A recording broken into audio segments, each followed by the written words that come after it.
Whitney Houston, one of the greatest voices of all time, left an unforgettable legacy.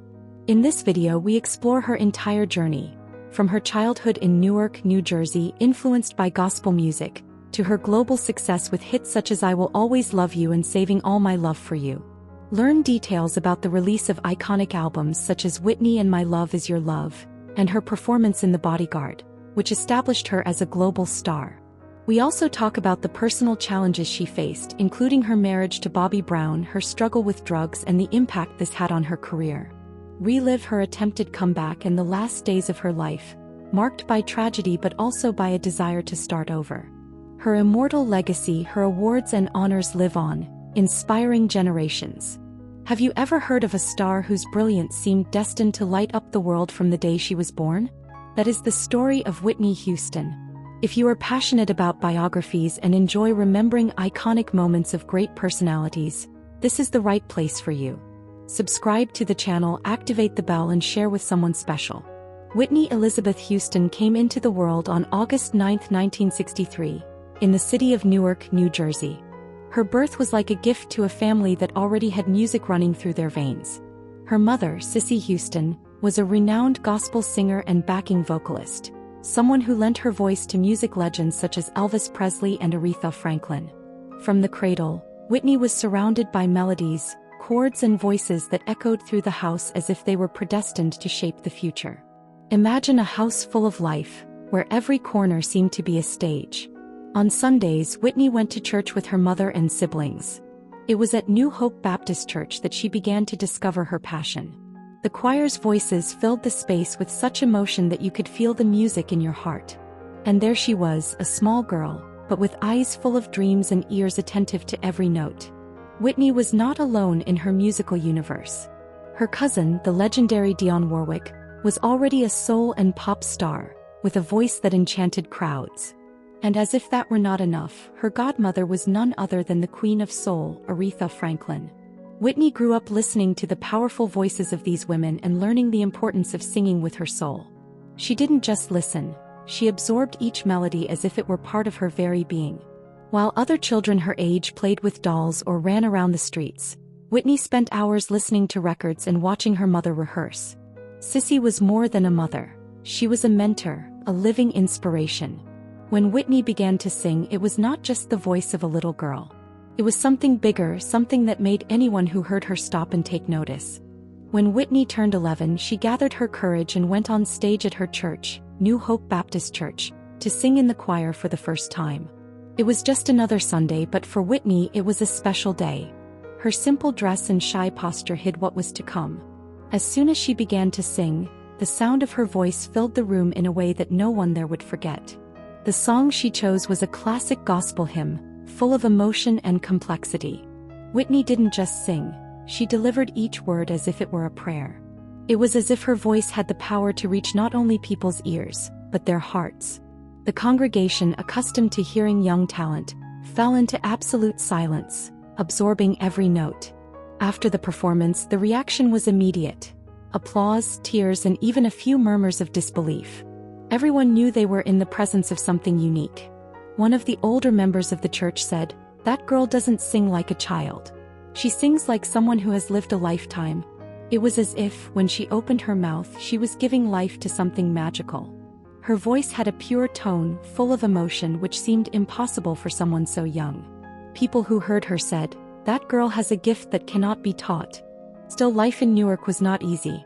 In the 1960s, the city faced many challenges, such as social tensions and racial inequality. But Whitney had a refuge: music. Whenever things seemed difficult, she would return to the piano or to singing lessons with her mother. It was there that she began to understand the power of music, a way to express feelings and touch people's hearts. Whitney had an insatiable curiosity.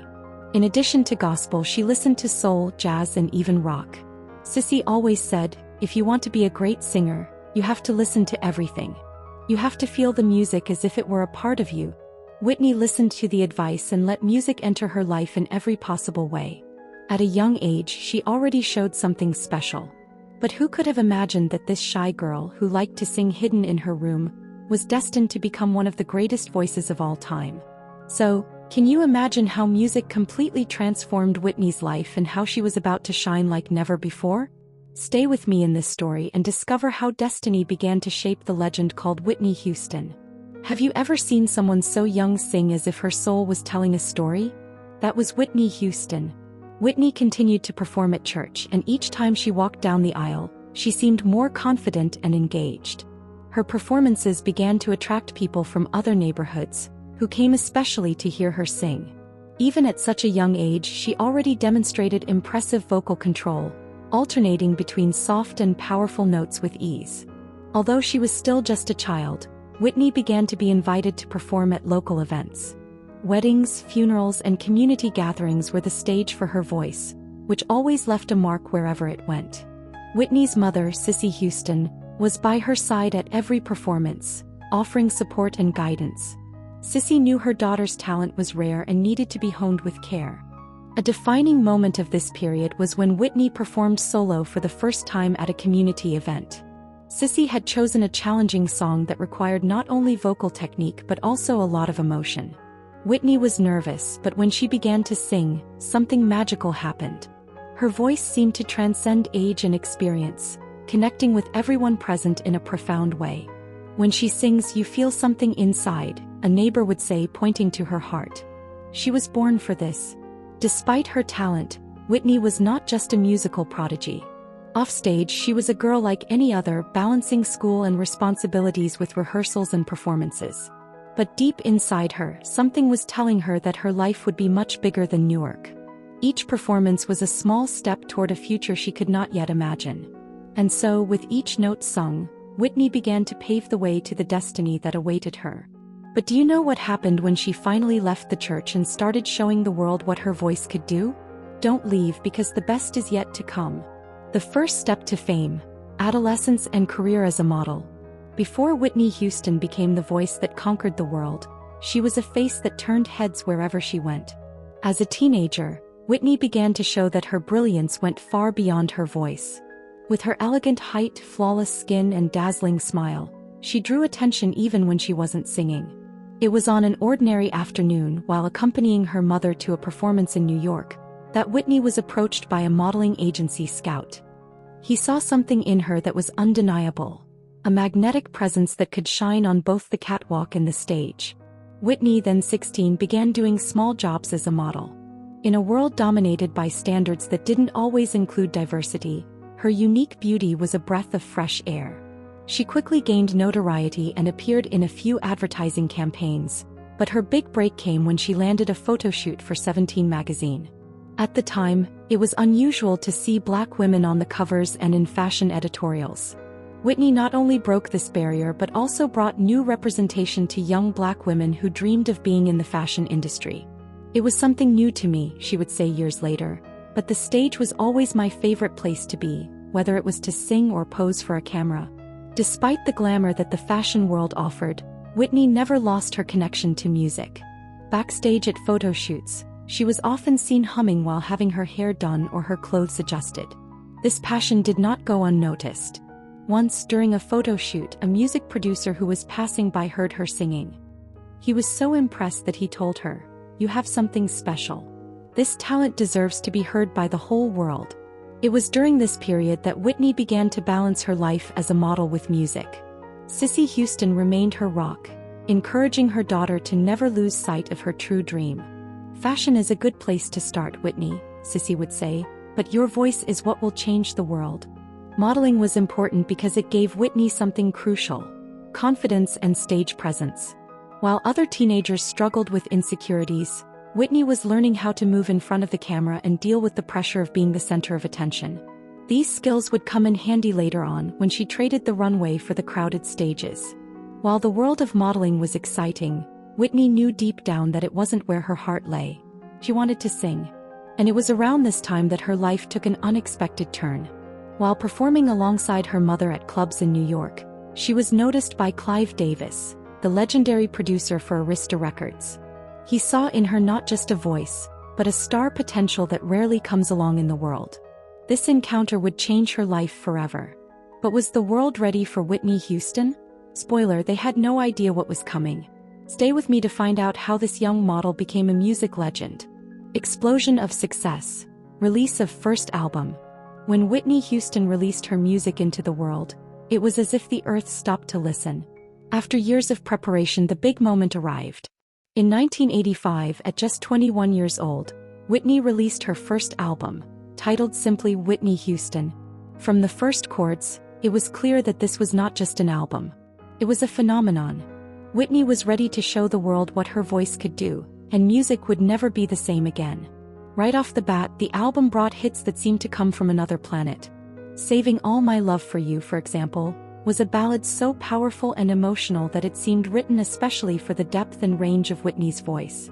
When she sang, every word was filled with emotion and people couldn't help but feel moved. The single became an instant hit, reaching the top of the charts in several countries and earning her her first Grammy, in the category of Best Female Pop Vocal Performance. But it didn't stop there. The album was packed with hits. How Will I Know, with its infectious energy, brought Whitney to young audiences and onto dance floors. The music video, with its vibrant and charismatic visuals, helped cement her image as an MTV icon, a rarity for Black artists at the time. Then came Greatest Love of All, a song that became an inspirational anthem, speaking about the importance of self-love and resilience. With this song, Whitney touched hearts of all ages, from children to adults, and its message resonates to this day. The album's success was overwhelming. Whitney Houston spent 14 weeks at the top of the Billboard 200 and sold more than 25 million copies worldwide. People weren't just listening to Whitney, they were falling in love with her. Her voice, which combined impeccable technique with raw emotion, was something no one could ignore. She had such a magnetic presence that every TV appearance, every live performance was an event. This recognition came quickly and in large numbers. Whitney won major awards, from Grammy Awards to American Music Awards and MTV Video Music Awards. But more than trophies, she won the hearts of the public. Whitney was different, said Clive Davis, the producer who took a chance on her. She had a rare combination of vocal talent, charisma, and authenticity that you only find once in a lifetime. As the album broke records, Whitney became one of the most talked about artists in the world. Her image was in magazines, her songs were on the radio, and her name was on everyone's lips. But even with all this success, Whitney remained humble and focused. She knew she was just getting started. But can you imagine the weight of so much success so soon? Whitney was at her peak, but what came next would be even greater. Don't miss the next part of this story, because this is where she begins to shine like a real star. If the first album was a promise, the second was the confirmation. Whitney Houston was not just a star. She was a phenomenon. In 1987, just 2 years after her debut, Whitney released her second album, entitled Whitney. The pressure was immense. After the overwhelming success of her first work, many wondered, can she top this? The answer was a resounding yes. Whitney was more than a success. It was a milestone in the history of music. Upon its release, the album made history by debuting at #1 on the Billboard 200, a first for a female artist. But the real impact came with the singles.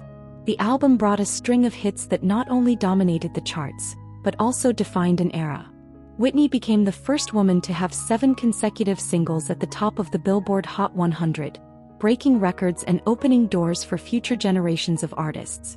Among these songs was I Wanna Dance with Somebody Who Loves Me, a song that seemed made to play at parties, on the radio, and in hearts. With its vibrant energy and Whitney's unmistakable voice, the song quickly became a classic. It was impossible to listen to it and not feel like singing along or dancing.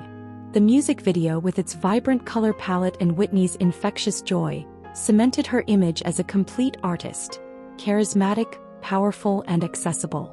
Another highlight was Didn't We Almost Have It All, a moving ballad that showcased the full emotional depth of her voice. Whitney had a unique ability to transform words into feelings, and this song was proof of that. With every note, she seemed to tell a story, making the listener feel each emotion as if it were their own. With the overwhelming success of the album, Whitney embarked on international tours, taking her voice to every corner of the world. She sold out stadiums in Europe, Asia, and South America, where fans would gather in droves just to hear the voice live. That's what she was now known as, the Voice. a nickname that represented her unparalleled ability to master any musical genre, from power ballads to dance numbers. Whitney didn't just sing, she delivered performances that were true spectacles. At every show, her stage presence was magnetic. With a microphone in her hand and her bright smile, she made each fan feel connected, as if she were singing to each person individually. During an interview, she said, "Music is my way of connecting with the world. When I'm on stage, I feel like I'm exactly where I'm supposed to be." In addition to dominating the music world, Whitney began to be recognized as a cultural icon. Her image was on every magazine cover, her videos dominated MTV, and she was acclaimed for her elegance and style, also becoming a fashion reference. More than just a singer, she was now a symbol of success, overcoming, and talent. The success of Whitney solidified her place in music history. But with so much shine and attention, could she maintain her balance? Keep reading and discover how the pressure of being the biggest star in the world began to shape Whitney Houston's future. The Bodyguard phenomenon. In 1992, Whitney Houston didn't just sing to the world. She conquered it completely, this time on the silver screen. Whitney was already a music superstar, but she was about to take an even bolder step. That was when she received an unexpected invitation to star in her first film alongside none other than Kevin Costner, one of the greatest actors in Hollywood at the time. The project was the film The Bodyguard, a romantic drama that promised to win hearts. Whitney, who until then was known only for her voice, was about to show that she also had talent for acting. The idea of entering the cinema was challenging for Whitney. Despite being a natural performer, she was nervous. Acting alongside Costner, she knew that the expectations would be high. But Costner, who was also the producer of the film, believed completely in her. He insisted that Whitney was the perfect choice for the role of Rachel Marin, a superstar who falls in love with her bodyguard. Costner gave her not only support but also space to shine. The film was a huge success, but it was the soundtrack that really made history. The album that accompanied the film became the best-selling album of all time, and much of that success can be attributed to one song, "I Will Always Love You." This song, originally written and recorded by Dolly Parton, was transformed by Whitney into something epic. The song begins with her voice alone, a cappella, delivering one of the most iconic introductions in music history. When the instruments come in, it's as if the whole world stops to listen. Whitney sang with a passion and emotional range that only she could achieve. Every note seemed to tell a story, and the chorus was a direct hit to the heart. The impact was immediate. "I Will Always Love You" stayed at the top of the Billboard Hot 100 for 14 consecutive weeks, breaking records and becoming one of the most recognized songs on the planet. It was impossible to turn on the radio without hearing it. Whitney's performance of the song became so iconic that many people didn't even know it was a cover. To them, it was her song. The success of The Bodyguard went beyond music. The film grossed millions of dollars at the box office and became one of the most remembered romances of the 90s. Whitney received praise for her performance, showing the world that she was much more than a singer. She was a complete artist, capable of shining on any stage or screen. The success of The Bodyguard solidified Whitney as one of the most important artists of her generation. But it also brought a new pressure. From that point on, she wasn't just the singer with the flawless voice. She was a global icon, a woman who seemed capable of doing anything. But did all this success come at a price? Stay with me, because Whitney's story is far from over. While Whitney Houston was shining on stage and screen, her personal life was a whirlwind of love, challenges, and exposure. In 1992, the same year she made her film debut in The Bodyguard, Whitney embarked on a new journey. She married singer Bobby Brown, one of the most popular R&B artists of the time. Their relationship attracted attention from the start, mainly because their personalities were so different. Whitney was seen as the flawless star, an icon of elegance and perfection, while Bobby had a more rebellious reputation, with his music often associated with a bad boy image. The wedding was celebrated in a lavish ceremony at Whitney's New Jersey mansion, surrounded by glamour, famous friends, and of course lots of music. Whitney, in a stunning wedding dress, looked radiant. "I love Bobby and he loves me," she declared at the time, as a way of responding to speculation about the couple's future.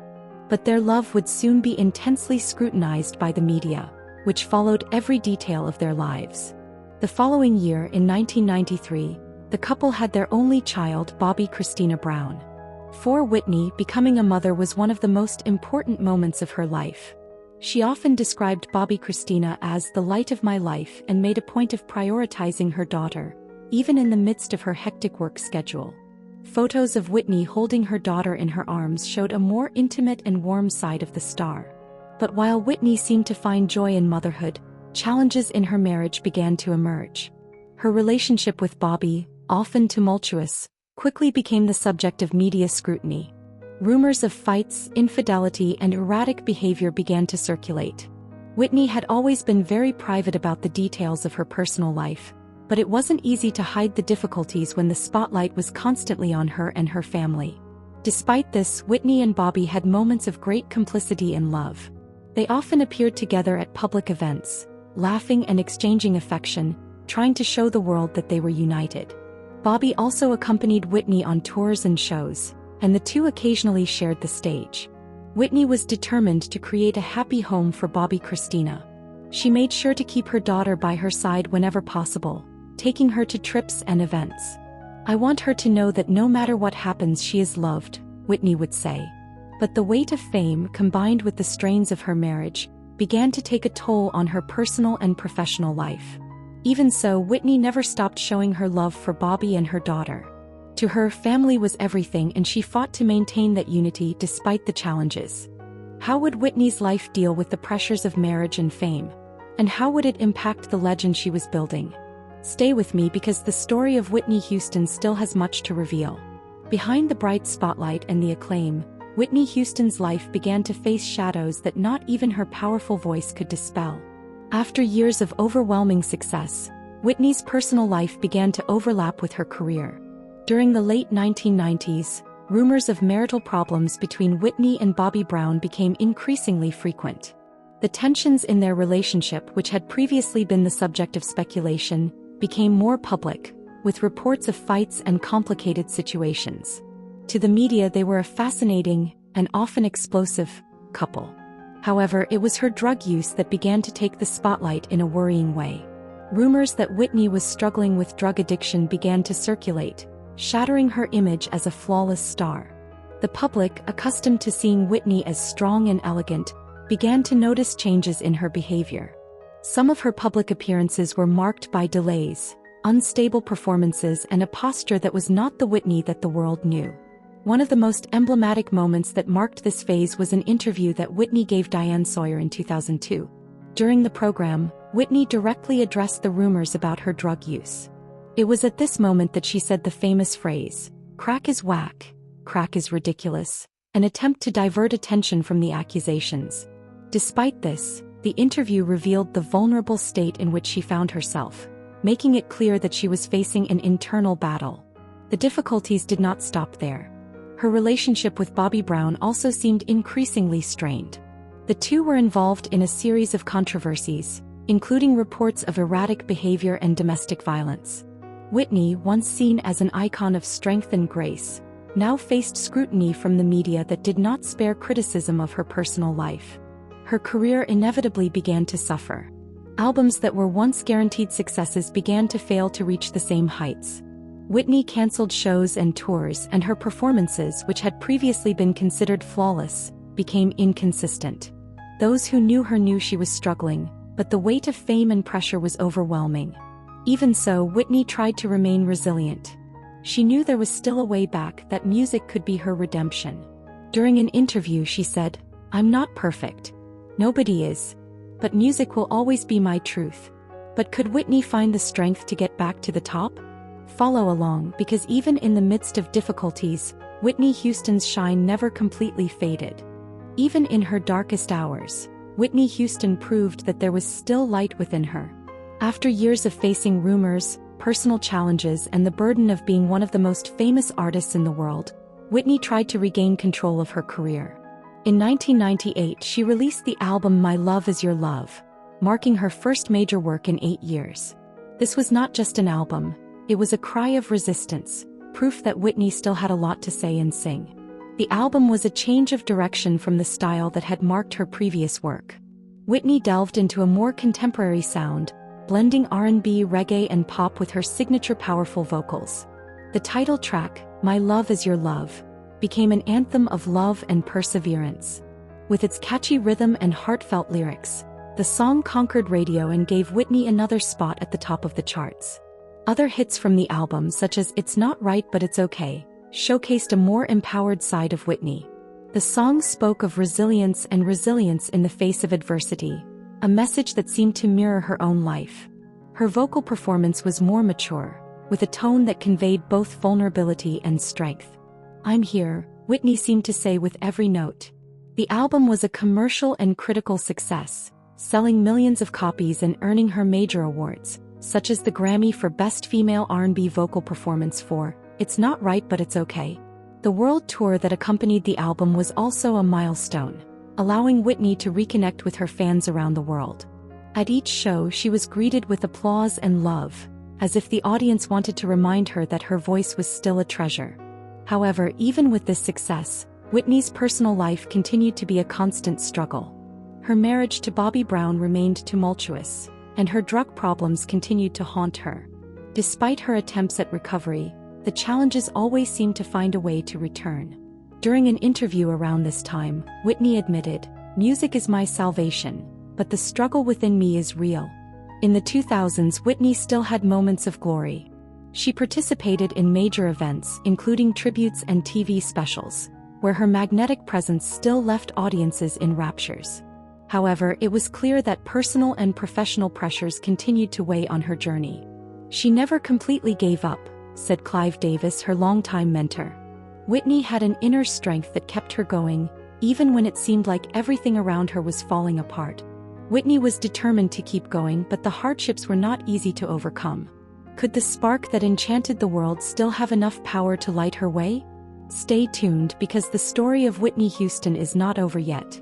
Even in the final moments of her life, Whitney Houston was looking for a new chance to start over. In 2012, Whitney Houston was working to recapture the sparkle that once enchanted the world. After years of personal and professional challenges, she seemed determined to turn her career around. Her focus was on a new project, the film Sparkle, a remake of the 1976 classic about a group of aspiring singer-sisters. In the film, Whitney played the mother of the protagonists, bringing not only her acting skills but also her life experience to the role. Her return to film represented more than just a job. It was a symbol of her struggle to start over. In interviews at the time, Whitney spoke enthusiastically about the film and her desire to win back audiences. "I'm ready to come back," she said, with a sparkle in her eyes that recalled her early days of success. But behind her determination, there were signs that Whitney was still struggling internally.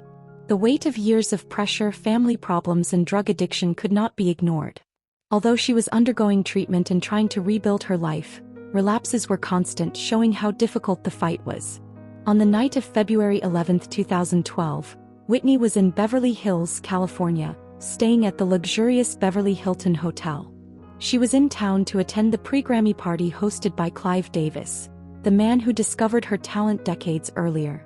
The event was one of the most anticipated of the year, and Whitney was excited to attend. However, something went terribly wrong. Hours before the party, Whitney was found unconscious in the bathtub of her suite. Emergency services were called, but nothing could be done. She was pronounced dead at the age of 48, leaving the world in shock. The official cause was accidental drowning, aggravated by alcohol and drug use, including cocaine.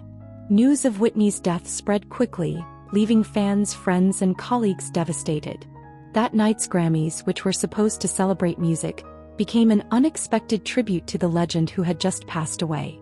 Jennifer Hudson took the stage to sing "I Will Always Love You" in her honor, and the tears in the audience spoke of the impact Whitney had left.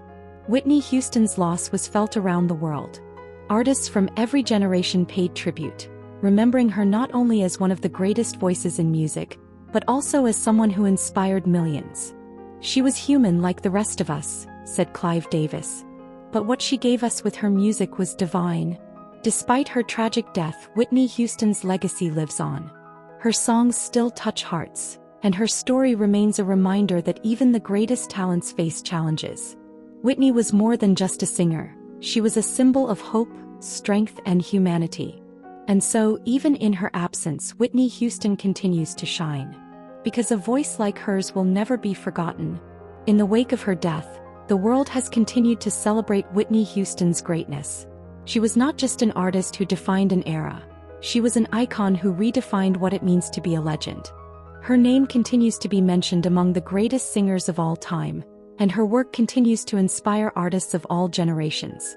Tributes have included posthumous honors at ceremonies such as the Grammys and the Rock and Roll Hall of Fame, where she was inducted in 2020.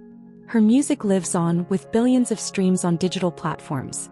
Documentaries, biopics, and remastered albums continue to remind the world of Whitney's extraordinary talent. But her legacy is not just musical. Her life is also a reminder of human complexity, a balance between brilliance and vulnerability. Whitney faced challenges that many can relate to, battling expectations, the pressures of fame, and internal battles. Whitney wasn't just a star, said one fan, she was real. And that makes her even more special. Whitney's death also brought reflections on her family. Her only daughter, Bobby Christina Brown, faced similar struggles to her mother. 3 years after Whitney's death, Bobby Christina died tragically under similar circumstances, found unconscious in a bathtub. The tragic events that have followed in the Houston Brown family have sparked discussions about the pressures of stardom and the importance of mental health support. Despite their losses, their legacy is filled with love and learning, with fans and friends carrying on their memories. Whitney Houston was not only the greatest voice of her generation, she was an icon who touched hearts around the world. Her story is a powerful reminder that even in the face of challenges, talent, passion, and love can leave an everlasting mark. And now we want to know, what is your favorite Whitney Houston song? How has it impacted your life? Leave your answer in the comments and share this video with those who also love Whitney. Don't forget to like, subscribe to the channel, and activate the bell because we have more incredible stories to tell. Together we will keep the memory of the greatest artists of all time alive. Until next time.